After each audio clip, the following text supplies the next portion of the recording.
Hello, ladies and gentlemen. How's everyone's days going? How are you guys doing? And how was your Halloween's thing going on? Have y'all had a bunch of sweets and all that? That's good. Good.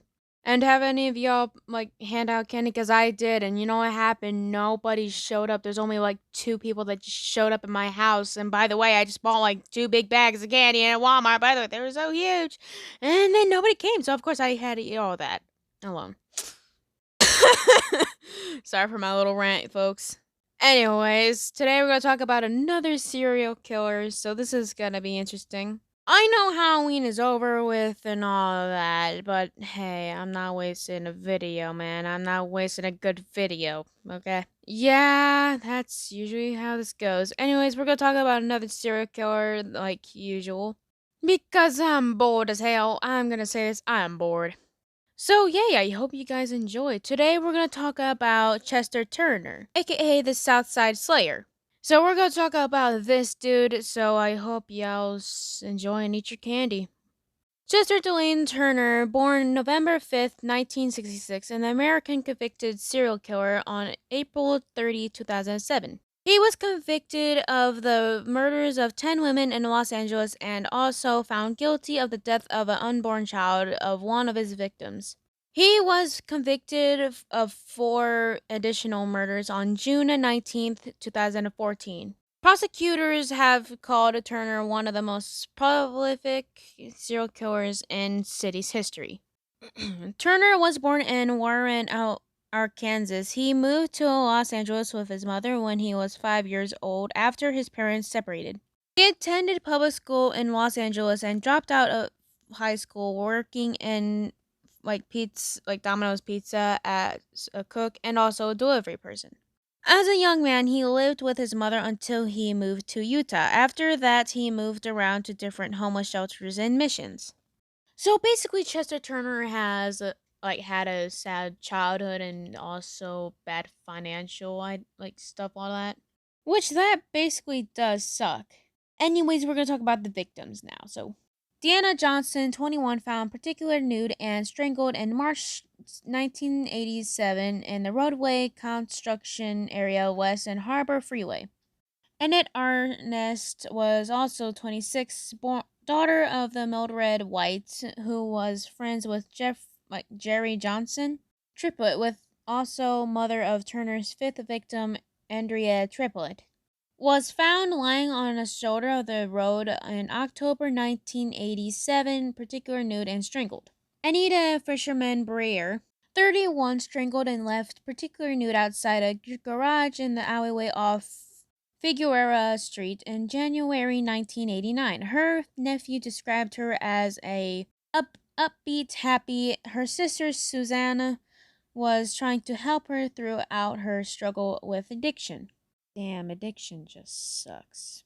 Regina Nadine Washington, 27, was also found particular nude and strangled inside a garage off Figueroa Street in September 1989. Washington was 6 months pregnant, and the death of the fetus, referred as a baby Washington, was attributed to the mother's strangulation and also was ruled a homicide.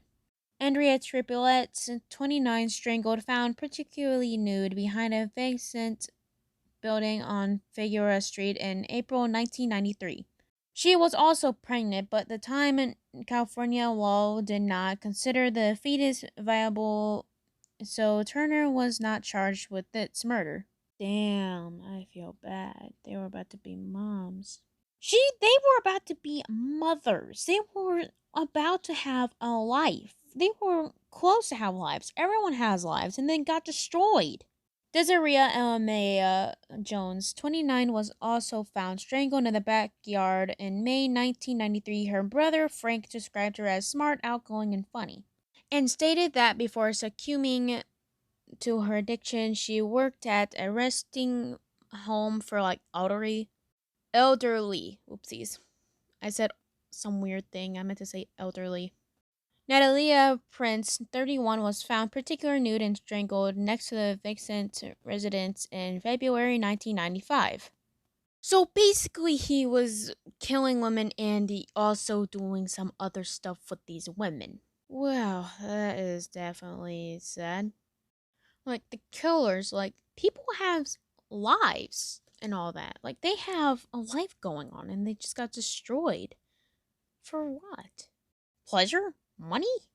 On June 19, 2014, Turner was convicted of 4 additional murders, and 4 victims were identified as Cynthia Annette Johnson, 30 years old, Alendra Joyce Bunn, 33 years old, and Mary Edwards, 42-year old, and Deborah Williams, 28 years old. Authorities said that the DNA linked to Turner was the killings. He received another death sentence for those murders on June 26 in 2014.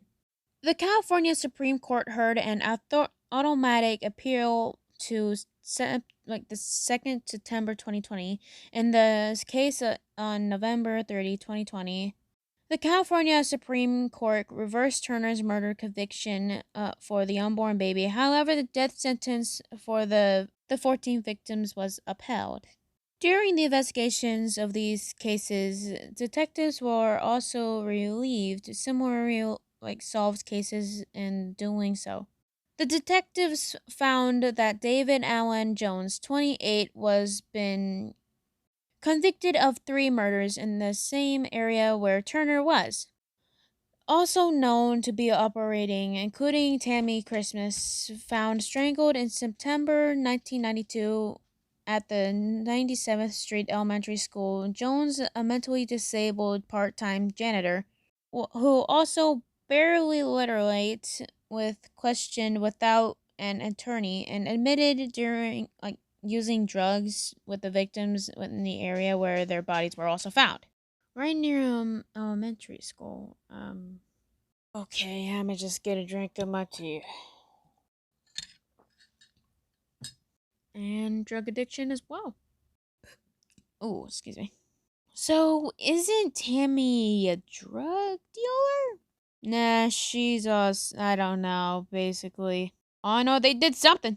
Anyways, rather than using these convictions as a basis for excluding Turner, the detectives revisited the solved murder and the evaluation and the physical evidence. The detectives found that Jones' 1995 trial had relied upon other evidence, including Jones' sourced statement to the police instead of DNA analysis. At the detectives' request, the LAPD crime laboratory processes the available evidence using the latest DNA applications.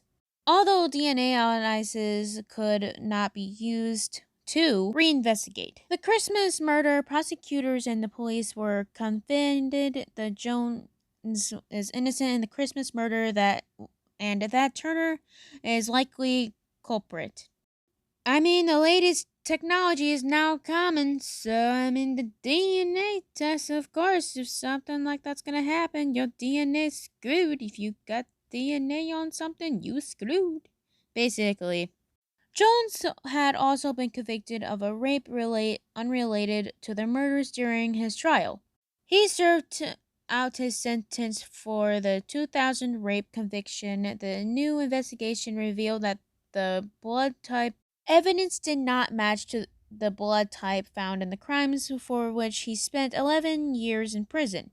And he was acquitted as a murderer. Jones was released from prison in March 2004 and had filed a lawsuit against the city of Los Angeles, LA. Jones was awarded $720,000 in compensation. So basically, Jones was blamed for stuff that he didn't even do. Maybe, I don't know. And then also got arrested for 11 years. I want to know how with the evidence and all that stuff. I just want to know. Brenda Bryce, 39, was found strangled in a portable toilet near Little Tokyo in April 1998. She was found just 50 yards away from the hotel where Turner was staying. A bystander witnessed the Vance murder at the neighboring trailer park. Turner was jailed 7 times from 1995 to 2002. 6 for a non-violence offense, and once for an assault charges, and the other an on an officer and cruelty to an animal. On April 9, 1997, in March 2002, Turner sexually assaulted a 47-year-old woman for approximately 2 hours and threatened to kill her if she did not tell the police. He was convicted and sentenced to 8 years at a California state prison. As Turner should. Turner was required to give a DNA sample to California's combined DNA index system. In September 2003, based on that sample, Turner was identified as a match for DNA recovered from Vance and Beasley. Detectives then began to carefully examinations of Turner's background. 9 of the 11 unsolved murders were matched to Turner using DNA evidence. I mean, hey, like, technology is coming. Of course, it's gonna happen.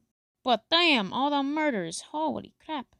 On July 10th, 2007, Turner was sentenced to death for 11 murders he was originally convicted and also, of course, committing.